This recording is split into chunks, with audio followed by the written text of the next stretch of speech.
Hello guys, and welcome to my video review of the HTC Vive.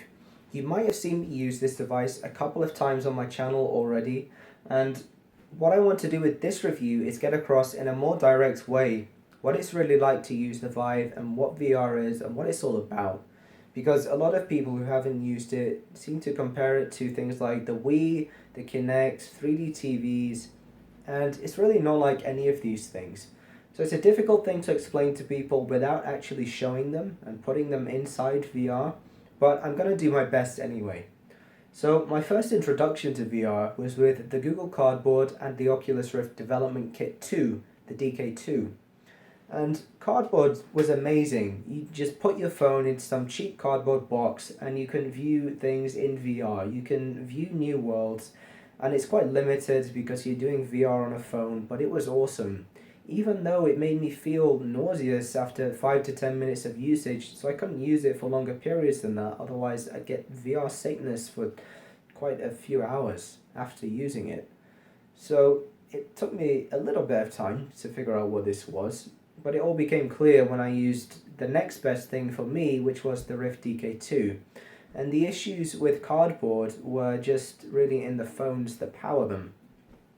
So the head tracking is a big issue because you put your phone in the cardboard box, you put it on your face, and you really want the virtual image on your phone to keep up with your head. You want it to be exactly in line with your head, but what happens with cardboard in reality is you move your head and then the image catches up.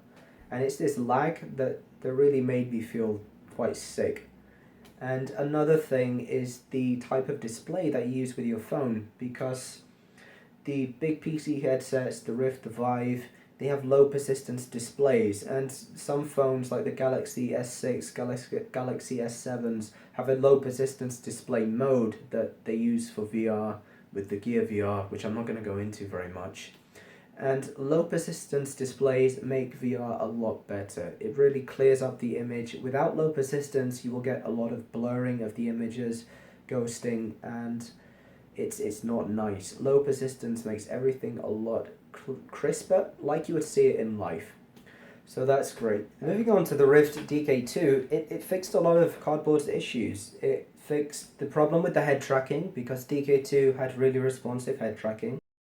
It fixed the low persistence display issue because the Rift DK2 had a low persistence display, made everything look nicer, but it still had issues, and I still felt ill when I came out of the DK2. I needed an adjustment period to get back to the real world, and not just because it was amazing, but because I felt a little bit uneasy, I felt a little bit nauseous, and this was just because of the control scheme this time.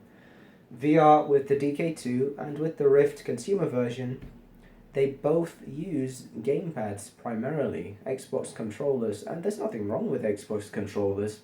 It's just there's something wrong with them when you use them in VR. And it's a problem where when you're in VR and you move your in-game self with a thumbstick and you're not moving in real life, there's a disconnect. Because you're moving your virtual self with a thumbstick, but in real life, you're not moving. And this disconnect makes a lot of people feel sick in VR. It makes me feel sick in VR, and I don't like it. So, after the DK2, in comes the HTC Vive, made in partnership with Valve, and it fixes my main issue with the DK2, which was that you had to move with a controller. And how do you move with the Vive, you might ask?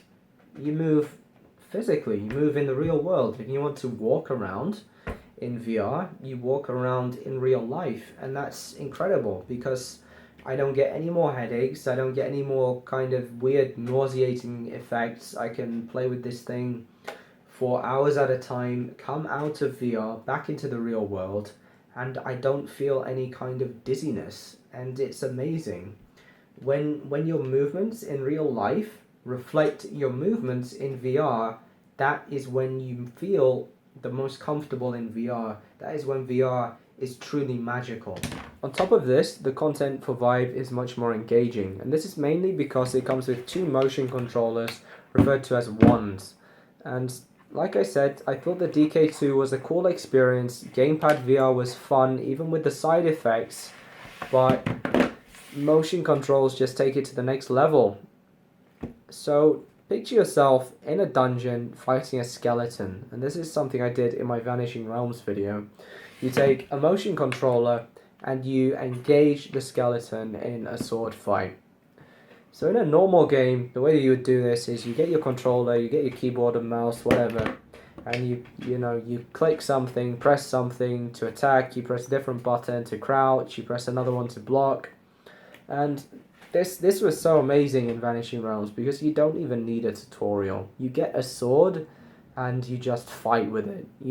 No one needs to tell you that you need to block someone coming at you with a sword by blocking with the sword. You know to do that instinctively, and it's so awesome. You just block and then you counter. You can attack by attacking physically. You can lunge around someone's shield, under the shield, over the shield, and it's awesome.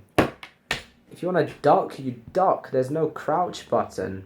And I could go on and on with this, but I'm trying to keep this relatively concise. So everyone wants to compare the Rift to the Vive. Everyone wants to know which one's better, which one's fits better, which has got a better field of view, better lenses and whatever. And I don't have the Rift consumer version, so I can't answer any of these questions. But I can tell you why I went for a Vive instead of a Rift, when I was already a big fan of Oculus and I had a lot of experience with the current products and enjoyed them at the time. And I bought the Vive because even if the Rift had a better build quality, better field of view, more comfortable, whatever, it would still fundamentally run games that would run almost exactly the same on the DK2.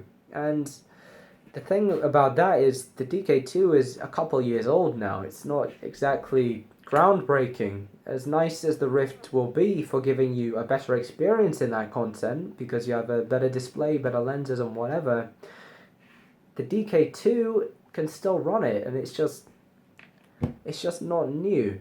But when I saw the Vive with motion controllers, and you see how much fun people have with motion controllers in VR, and hopefully I've got that across in my videos as well, it's an evolution of VR that Oculus is lagging behind on.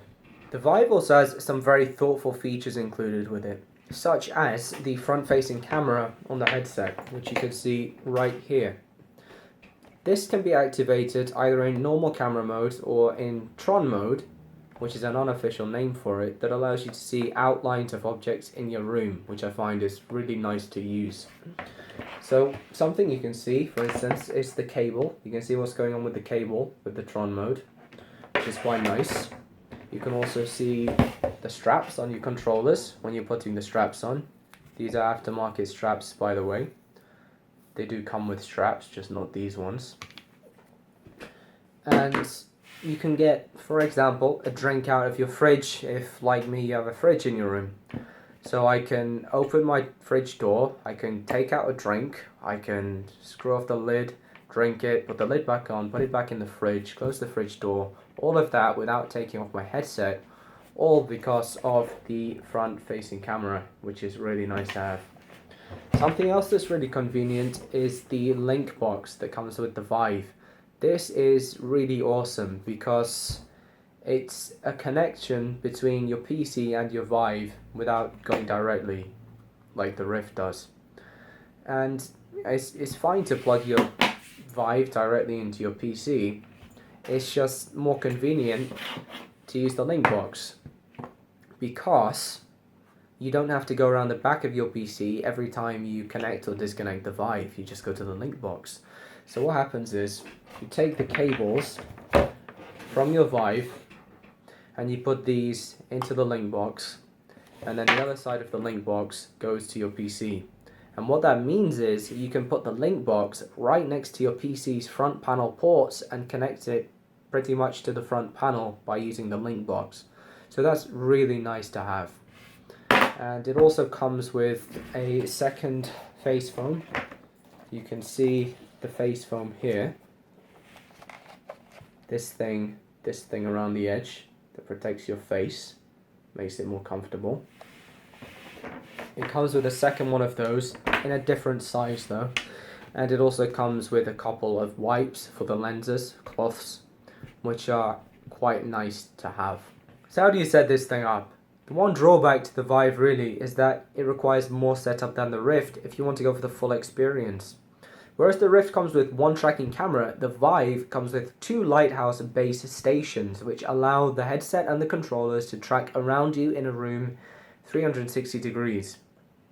And you could just stick one lighthouse on your desk like you would with the Rift camera and call it a day. You'll have Rift quality tracking, and if you want the Rift experience, you can just do that. But that's not where this product truly shines, and where it shines is in enabling room scale VR. And to enable this room scale tracking, you need to mount the lighthouses up on your walls in opposite corners of your room, at least 6.5 feet up, pointing down a bit. And you can do this, they come with some brackets for mounting, you can screw them into the wall, or optionally if you have lighthouses or good light stands or good tripods, you can mount them that way. Once you have mounted your lighthouses, you'll need to plug them into mains power. You don't need to connect them to your PC, but you will need some plug sockets available. So as you can see, in my case, I didn't have a plug socket near one of my lighthouses, so I had to mount an extension to the wall and connect it that way. So try to pick a place where you have some plug sockets. If you don't, you might end up mounting an extension cable to your wall like I did. So having watched this review, ask yourself what you want. Are you interested in VR because you're interested in the sit-down experience like the Rift? Or have you seen some Vive videos and you're really interested in moving around the room physically with motion controllers? And at this point, it's a good place to point out that the Vive is entirely capable of sit-down experiences with gamepads like the Rift. It's just that once you use motion controllers, you don't really want to do that anymore. So why should you buy a Vive? You should buy one because it enables truly immersive VR experiences, and the majority of them won't induce nausea in most people, even those prone to VR sickness like myself. Or you could wait. Oculus at some point will release motion controllers called Oculus Touch, and I don't know when they will come out. I don't know how they will compare to the Vive, and some people decided to wait for these. They got a Rift and they're just banking on touch controllers being good. I don't believe in buying something now based on what might be good in the future, and that's really why I went to the Vive, because motion controllers are so important to me. If you asked me if I would buy a Vive if it didn't have these motion controllers with it, I would say absolutely no way, because it wouldn't give me a new experience past the DK2. Bringing in the motion controllers is where this product truly shines, because if wearing the headset alone gives you goggles to look into a new world, then bringing in the motion controllers makes you a part of that new world. It makes you feel like you're really there. It's so immersive, and this is what true VR is. It's about immersion, it's about being fully engaged with your virtual environment and feeling like you're really there and believing it. And if that's what you want, then the Vive right now is the only system that gives you this level of interaction with your world and makes you feel so strongly a part of it. If you're interested in immersive VR, if you want to feel like you're really in VR, then Vive is the only system that can do that for you right now, and I would highly recommend it to anyone. Thanks for watching my review. Let me know what you think, and I'll see you next time.